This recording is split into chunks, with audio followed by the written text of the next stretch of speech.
O ano é 1996. Com a chegada do surpreendentemente potente Nintendo 64, o clássico Super Nintendo já estava com seus dias contados. E por isso, uma pequena desenvolvedora ascendente chamada de HAL Laboratory estava cuidadosamente cozinhando o que prometia ser um novo passo para uma franquia que começou a ganhar bastante tração no mercado japonês nos 4 anos anteriores. Kirby Super Star foi lançado como um sucesso imediato, chegando a vender mais de 1 milhão de cópias no território japonês logo após chegar nas lojas. Por isso, era quase impossível não ser otimista com relação ao potencial de vendas que o jogo alcançaria assim que chegasse nas terras do Tio-san em setembro do ano seguinte. Porém, as coisas não saíram perfeitamente quanto esperado, porque a partir do dia 20 de setembro de 1996, algo muito estranho começou a acontecer.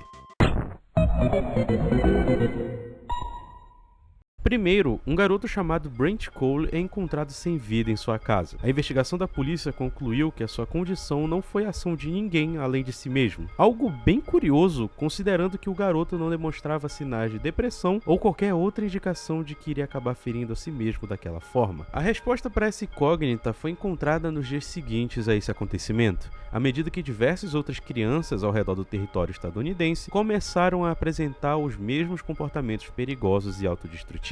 Então, mais investigações e análises mais minuciosas foram feitas, o que resultou na descoberta de algo que absolutamente ninguém esperava. De alguma forma, o jogo do personagem adorável e cor-de-rosa havia trazido consigo o que parecia se comportar como uma doença extremamente perigosa e letal, com sintomas ainda misteriosos. A doença, em referência ao comercial popular que foi reproduzido aos montes antes da chegada de Kirby All-Star, ficou conhecida na mídia como TMK, uma condição misteriosa que afetava apenas crianças com muito Kirby. Muitos pequenos outros incidentes aconteceram após isso, muitos deles acobertados ou apenas negligenciados pelas autoridades. Então, quando o surto passou, poucas informações restaram sobre o que realmente tinha acontecido e qual foi a origem desse mal desconhecido que vitimou tantas crianças.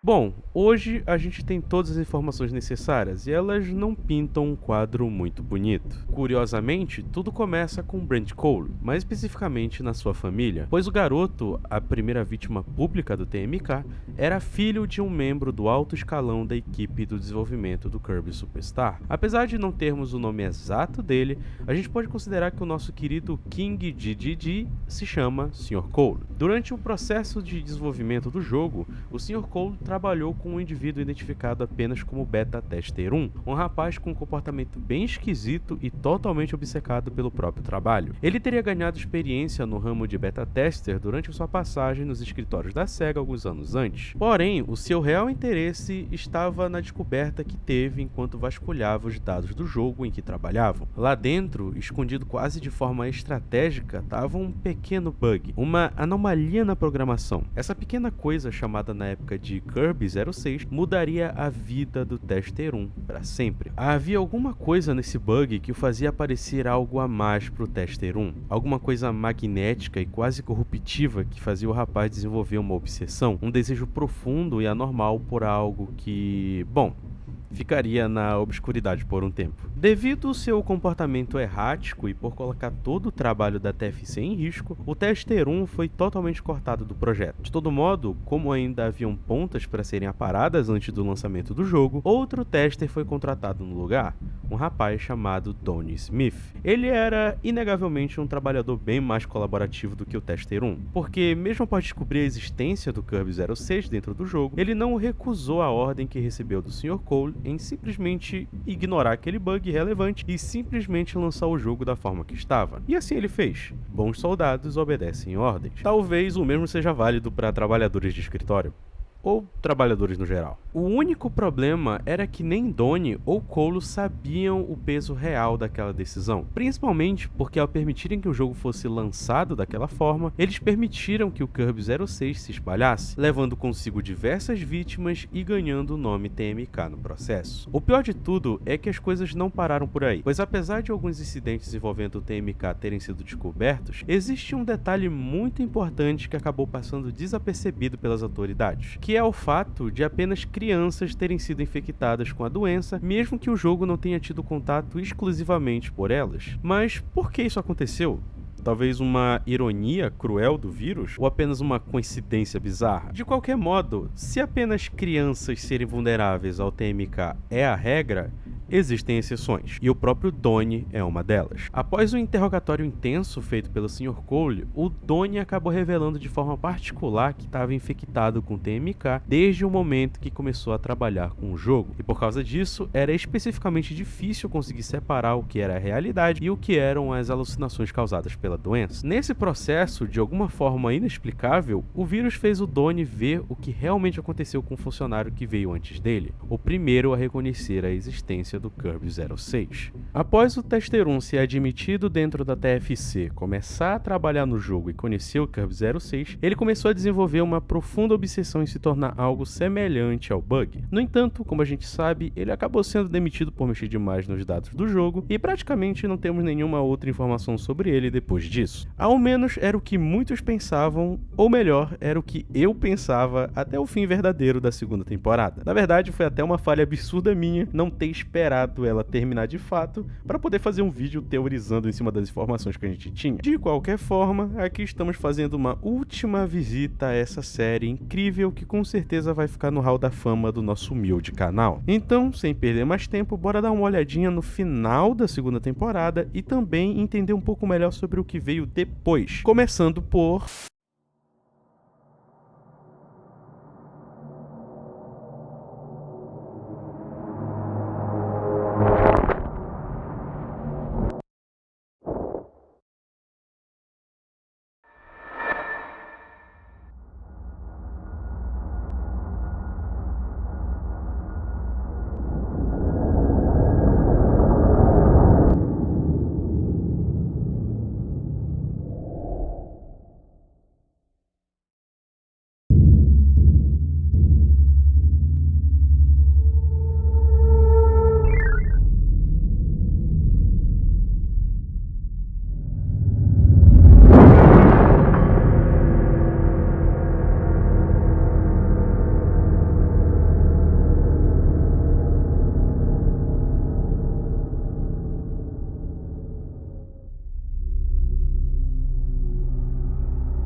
A primeira coisa a se ter em mente é que esse episódio é dividido em duas cenas diferentes que acontecem em momentos diferentes. Então, para isso não ficar confuso, eu exibi para vocês apenas a primeira cena em questão, que mostra o momento em que o Donnie e o Mark se encontraram pela primeira vez. Um comentário do criador diz que o Mark foi demitido no mesmo dia em que o Donnie foi contratado. O único problema é que essa revelação deixa as coisas um pouco mais confusas do que já estavam, principalmente porque o Donnie parece nem se lembrar disso ter acontecido. E na verdade, se a gente for analisar as informações presentes na própria segunda temporada, a única coisa que o Donnie se lembra do Mark é de ver ele sendo morto. E até isso é um pouco ambíguo, porque deixa entender que pelo fato do Donnie estar infectado com TMK, as memórias dele estão misturadas com a do próprio Mark. Então a questão fica um pouco ambígua, porque a gente não sabe exatamente se o Donnie realmente estava lá ou ele só viu a memória. Então, tendo isso em mente, se o Donnie não estava presente quando o Mark morreu, ele estava só vendo a memória dele, então o que realmente aconteceu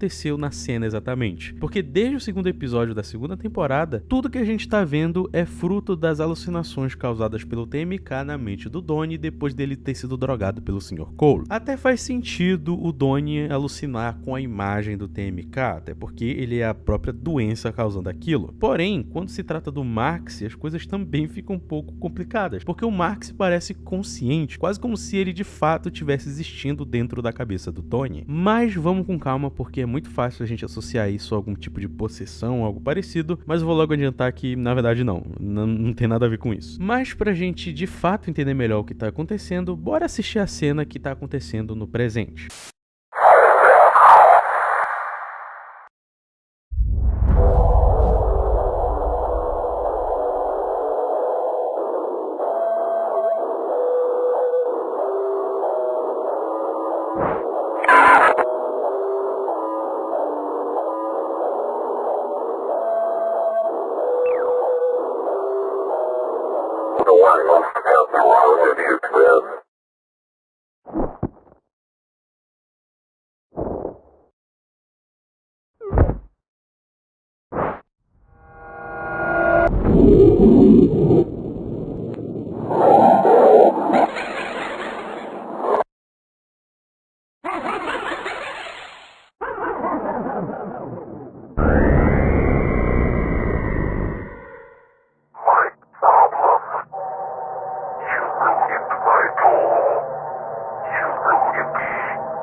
Ok, isso foi bem anime, mas tudo bem, bora observar as informações apresentadas. Assim como fica implícito na parte 1, o Marx possuía um plano junto do TMK que não foi especificado até o momento e que foi interrompido pelo Donnie de alguma forma. O Marx, dentro da mente do Donnie, só se manifestou para tentar descobrir o que está impedindo ele de existir livremente dentro do jogo do Kirby. E o que deixa ele ainda mais bolado é o fato do Donnie simplesmente não se lembrar e não fazer a menor ideia do que eles estão falando. E é justamente quando o nosso amigão vai matar o Donnie que aparece esse Kirbyzinho de olho escuro, que na verdade é só uma representação do TMK. E aqui cabem 3 perguntas. Qual era o plano que ambos deveriam seguir? O que o Donnie fez para atrapalhar os planos do Marx?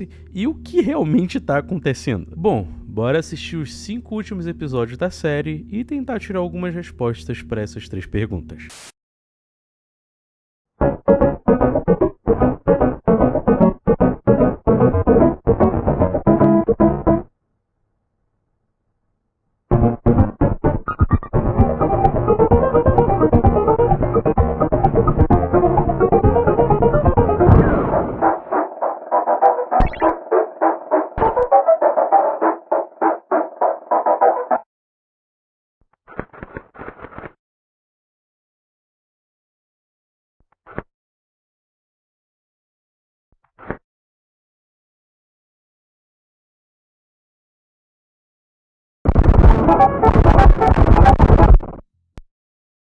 Como vocês viram, o primeiro episódio começa com o Donnie sendo lançado tão longe que o coitado foi parar em um jogo totalmente diferente, esse sendo o Kirby Adventure de Nintendinho. Andando um pouquinho, ele se depara com o Sr. Cole e tem uma conversinha referente à demissão do Marx e, curiosamente, as falas do Donnie são aceleradas até que tudo é corrompido pelo TMK. Apesar de simples, esse diálogo muda as coisas de perspectiva, já que o Sr. Cole diz que o Marx precisa ser demitido, como se fosse algo que ainda estaria para acontecer. E quer saber? É exatamente isso. A demissão do Marx e a contratação do Donnie logo em seguida não foram coisas que aconteceram por coincidência. O próprio Donnie foi o responsável por isso tudo acontecer. Além de que, Tales do Futuro falando, essa cena toda se passa no Kirby's Adventure justamente porque é como uma representação de que isso tudo aqui é só um flashback, já que, né, é um jogo anterior ao Kirby Superstar. Mas eu acho que isso tá um pouquinho óbvio. Enfim, desculpa por não ter especificado isso no roteiro. Bom, tendo todo esse cenário em mente, onde o Donnie planejou a demissão do Marx e possivelmente se meteu nessa história toda de propósito, por que ele não se lembra exatamente de ter feito isso? A última cena do episódio mostra um relatório sobre o status do Kirby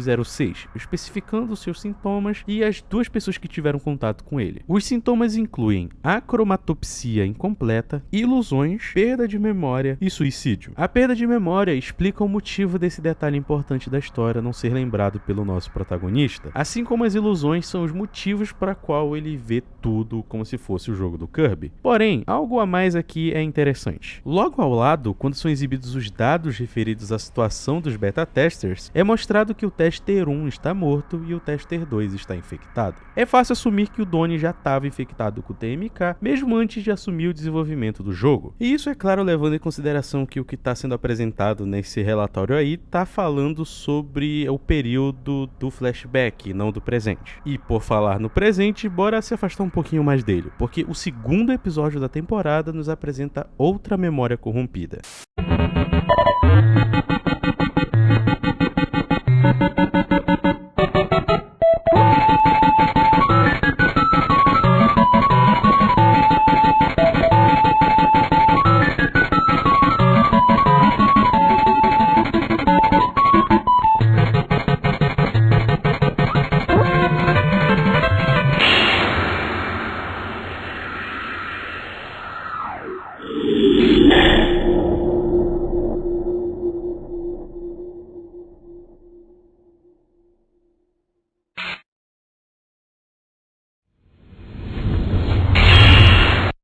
Dessa vez, o TMK faz com que o Donnie seja mandado para Kirby Dream Land, o primeiro jogo da franquia lançado em 92. Novamente, o nosso protagonista é lançado no primeiro cenário do jogo, mas ao invés de avançar, ele tenta ir pelo caminho contrário, o que acaba não dando muito certo, porém ele logo é apresentado para um personagem novo, que é representado a partir de um Adol de óculos. A presença desse camaradinho aí deixa o Donnie bem confuso, mas fica um pouco implícito que ambos não se conhecem, ao menos aparentemente. Ligando as legendas do vídeo, logo depois que o Donnie pergunta quem aquele personagem é, um texto aparece questionando como ele não se lembrava quem aquela pessoa era. E pouco antes de tudo ser corrompido, outro texto insiste dizendo que o rapaz precisava lembrar. Porém, quem é esse maluco e por que ele é tão importante? Bora seguir em frente mais um pouco. Antes de vocês assistirem a próxima cena, é bom deixar claro que esse terceiro episódio é bem curioso.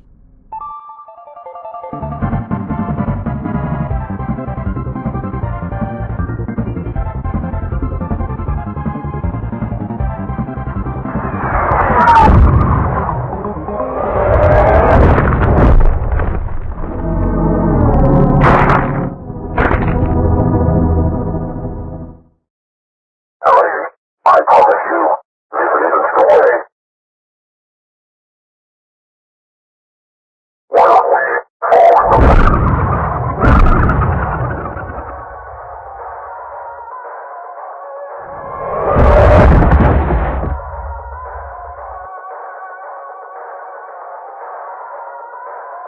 You lied to me. You told me Donnie wouldn't be hurt. Yes, it is pointless. Don't we both want the same thing?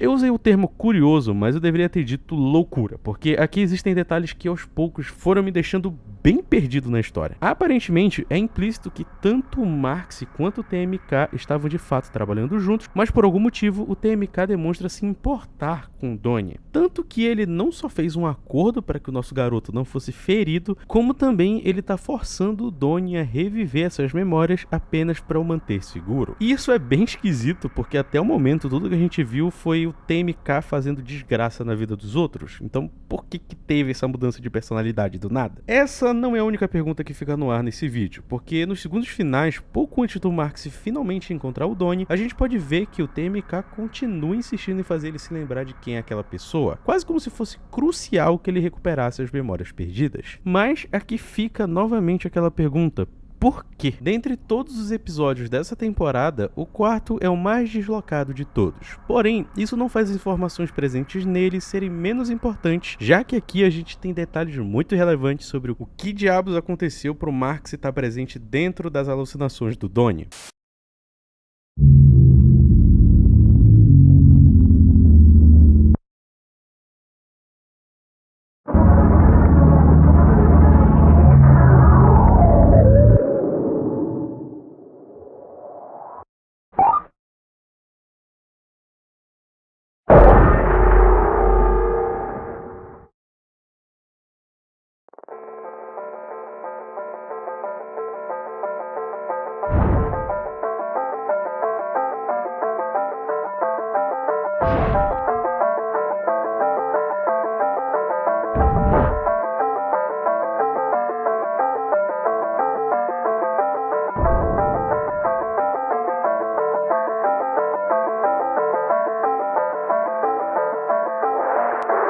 Aparentemente, de acordo com o que é apresentado nessa cena, o Max realmente morreu e o que a gente está vendo atormentar o Donnie é só parte da consciência dele que agora faz parte do TMK. Explicando de uma forma mais simples, apenas o corpo físico do Max morreu. A mente dele ainda existe junto do Kirby-06, justamente porque ele estava infectado com TMK. Eu sei, é um pouquinho complicado de entender, mas não se preocupe, eu vou explicar esse conceito do mundo digital e o mundo real um pouquinho melhor mais para frente. A única questão é que esse episódio deixa algumas coisas mais ambíguas do que deveriam, como por exemplo, o título do vídeo ser A Alma de Max e o texto na legenda do vídeo se referir ao cenário de fundo do jogo como um purgatório. Nós estamos lidando com algo sobrenatural ou com algum conceito maluco de ficção científica? Calma que a gente já consegue responder essa pergunta. Vamos pro próximo episódio.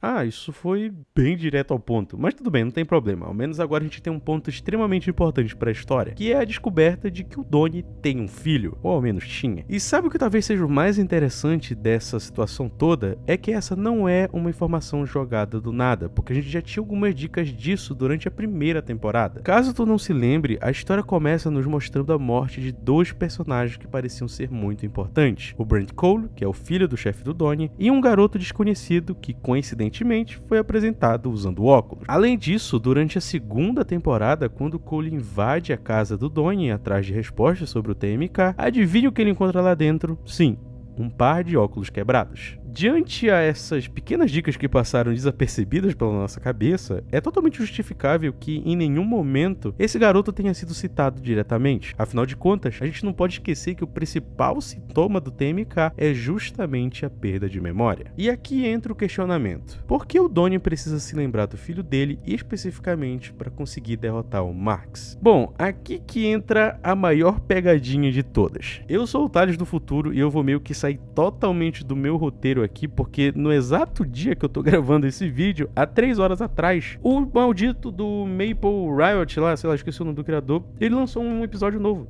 da série principal. E sabe por que isso é surpreendente pra mim? Porque esse vídeo todo aqui era uma preparação pra anunciar que a série principal do TMK tinha sido cancelada, porque o próprio criador anunciou um reboot. Na verdade, ele não só anunciou, como já tinham saído uns 4 episódios desse reboot. E analisando aqui o canal, ele meio que ocultou esses episódios, então tudo leva a crer que esse vídeo novo que saiu da série principal, né, da terceira temporada, é uma junção daqueles vídeos como se fossem memórias falsas criadas pelo TMK. Então, meio que a história continuou e ai, caraca, eu vou ter que... Enfim, é essa a situação que eu me encontro. Bom, podem voltar pro vídeo. Felizmente, nada do que eu vou dizer a partir desse ponto foi descredibilizado ou refutado no episódio novo. Então, meio que as minhas teorias que são levantadas aqui, não só algumas delas foram até confirmadas, como, ainda são válidas. Então, podem continuar. A primeira coisa que a gente precisa fazer é entender como o TMK funciona exatamente e começar a usar os termos corretos. TMK é só o nome dado pelo Donnie pro Kirby-06 assim que ele começou a ganhar consciência. Mas, pra coisa não ficar confusa, eu vou fazer uma separação. TMK é a doença causada pelo bug e o Kirby-06 é o bug. Agora, imagina que no universo dessa série existam dois mundos diferentes, o real e o digital. Desse jeito, os sintomas do TMK seriam como um ponto de ligação entre esses dois mundos. É por isso que as pessoas infectadas conseguem ver um mundo real com os sprites do jogo do Kirby. Seria como se elas estivessem nos dois mundos ao mesmo tempo. Porém, aqui tá a questão, porque a única forma de alguém com TMK ter total acesso ao mundo digital seria através da morte ou digitalizando a própria consciência. A gente não sabe exatamente como essa transferência acontece, mas a gente tem alguns exemplos desse caso. A gente tem a morte do Brent, a morte do filho do Donnie e também o próprio Max. E assim, até o momento era bem fácil assumir que tudo isso era culpa do Max, já que ele foi o primeiro a interagir com o Kirby-06 e também foi o primeiro a passar pelo processo de se infectar com TMK,